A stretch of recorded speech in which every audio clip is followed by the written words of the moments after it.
रामकृष्ण हरी. आता बरोबर 3:55 झालेले आहेत आणि 3:55च्या नंतर पुढच्या 10-15 मिनिटांमध्ये आम्ही 4:15 वाजता आम्ही ज्योतिबाच्या दर्शनाला मी गेलो होतो. ज्योतिबा मंदिर जे आहे संत ककाया शाळेच्या मराठी शाळेच्या मागे, तिथं पालखीला काठीला हात लावला, काठीचं दर्शन घेतलं, गुलाल उधळला आणि या आमच्या गणेश दादाच्या, आमच्या संदेश माऊलीच्या आणि श्रीरामाच्या पण आपल्या कपाळी हे लावलेलं आहे, गुलाल लावलेला आहे.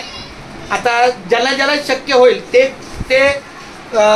ज्योतिबा मंदिर हे अतिशय प्राणप्रतिष्ठेतलं मंदिर आहे. ज्यांना कोल्हापूरला महालक्ष्मीला जाता येत नाही त्यांनी आपलं मुंबईमध्ये धारावीच्या संत ककाया शाळेच्या मागे जे ज्योतिबा मंदिर आहे तिथं त्यांचं दर्शन घेतलंय तर खूप छान. त्यामुळे आज आपली ज्योतिबाची पालखी निघणार आहे. आणि आता मला वाटतं किती वर्षांनी जरा गणेश सांग, जरा गणेशला माहिती आहे. शासन काठी ही 8 वर्ष निघणार. हा 8 वर्षामध्ये 8 वर्ष. आणि मग पहिलं आतापर्यंत हेच होतं काय होतं पालखी. हा काठी नाचवायची वगैरे ते 8 वर्षांनी. 8 वर्षानंतर काठी. क्या बात आहे.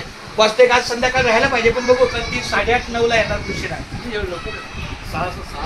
मला बोलले इथून 6 ला निघणार, इथून 6 ला निघणार मग तेच ना ते, त्यामुळे काय हरकत नाही. बरोबर. तुला कसं वाटलं ज्योतिबाचं दर्शन घेऊन? तू नाही दर्शन घेतलं पण यायला पाहिजे होतं. जायचं का अजून परत? जायचं होतं ना.